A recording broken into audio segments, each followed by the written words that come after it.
I didn't enter. I was entered by a fraternity. I tried to get out of it, but thank heavens I didn't. And it did. It changed my entire life. I wanted to be an actress from the time I was this big. And it happened at the pageant. I won, and I couldn't believe it. I mean, it was just out of the realm of reality for me. But luckily, the Philco was the sponsor. Philco Television Playhouse invited me to do 2 shows, and I did 2 shows on the network, and it started it, and I've been, knock wood, lucky to be still working in film and television. Oh, it means everything. It was a springboard for a whole lot of things, and I enjoyed my year so much. It was incredible.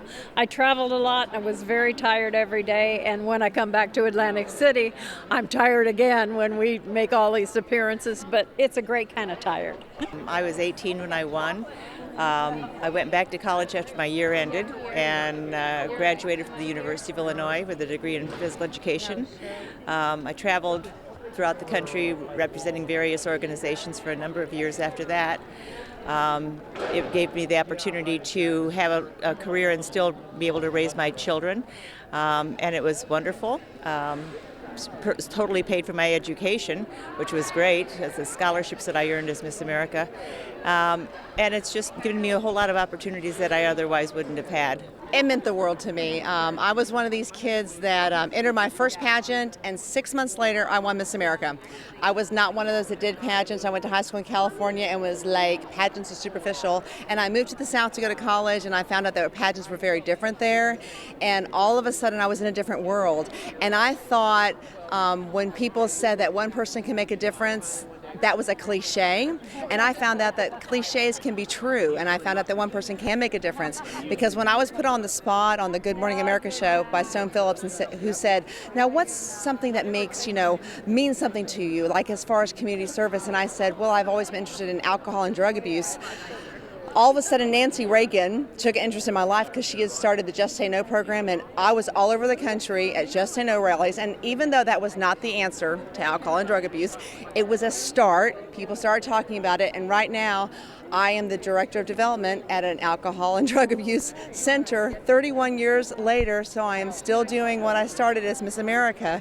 And that is because of the pageant and because of its love for community service and because of its scholarship program and because of the education that I had as Miss America. And even though I'm a performer, I'm still doing what the pageant instilled in me 31 years ago, and so it changed my life. I love the program. Miss America was one of the greatest gifts ever. I was able to travel the country and talk to our nation relating on nursing and healthcare issues and hospice issues. It actually opened up doors for me to open up my own hospice in my hometown.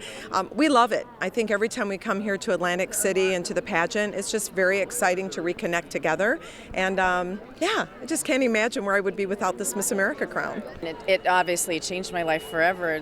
You're on one course, on one path, and then overnight, literally overnight, that path changes. And I think what it did for me was give me an ability to communicate with people and relate to people, because I was out, traveling and working, especially with AIDS, was my platform, and I was able to make a difference, and I think that's how it changed my life the most, is that I learned at a very early age that there's nothing you can't do where you can't make a difference, that one person can actually make things count. Being Miss America gave me a platform to be able to serve our nation's homeless veteran and military veteran population. My dad is a disabled Vietnam veteran from the 3rd Battalion, 1st Marine Corps Division, and because of his difficulty transitioning from Vietnam and my uncle's plight with being a homeless veteran, it gave me sort of a direct inside look at what was happening to our nation's veterans and their families. And so as Miss America, I was able to take on a national platform and work with our legislative process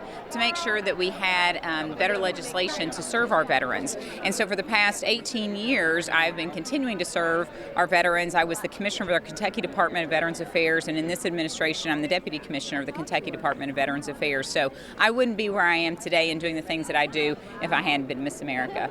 It was a childhood dream come true. So what Miss America means to me and becoming Miss America means that there's still proof in having a dream and working hard for it and seeing it come to fruition.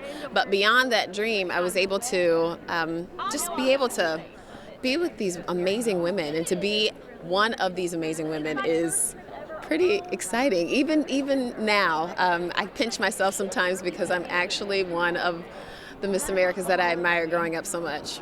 I love the program. You know, I sort of stepped away from it for a little while, just because I didn't have time for it. I was raising children or whatever. This is my 25th anniversary, so 25 years ago I was crowned.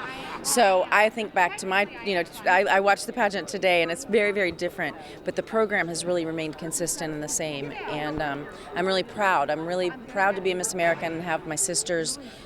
We share this pride and this accountability for what we've done. Oh, I think it's improved greatly, and I love the platform. We didn't have that when we were in the pageant, and it has just been, I think the talent gets better every year, and the gowns are prettier. I mean, it's really a fun thing to see. All the girls, when they come here, they do receive a scholarship. Some win more scholarships as they proceed through the process, and it's just it's an incredible institution, and they're just wonderful. I think it's a wonderful program. I think that it's not necessarily for every girl, but for those who choose to be in a pageant, I think it's a wonderful opportunity not only to improve yourself, but also to earn money to finance your college education. Today, I'm so excited. I'm always extremely excited to be in Atlantic City. I love the city of Atlantic City, and I'm so glad that the pageant's here and back here. I'm looking forward to seeing who takes the title. You know, it's like every year after me, I just kind of wait to see who's going to rise to the top, and it always just kind of happens. And sometimes it's somebody that I kind of have my eye on, and other times I get completely surprised to bring a new little sister in that I wasn't quite watching. But this time around, I have a couple that I think are going to make it to top 5. Today's program has just continued to change with the times, and the pageant, even though it's kept a lot of the great traditions, every year it looks, where are women today? What changes can we make to stay relevant but keep the traditions of the past? And I love that. It keeps where we've been, but it always makes changes to stay relevant so that we are always where we need to be as a society, and I love that about Miss America. Oh, love it. We're very supportive of the Miss America system, and my daughter competes in the program. And I think that we're staunch supporters and will always be a part of the program. So Today's Miss America program, I think, is very reflective, actually, of when I served as Miss America. You know, our scholarship portion and the platform portion still maintain to be one of our highest levels of the Miss America organization, and I certainly hope that we continue to grow that scholarship and grow the platform involvement within our community.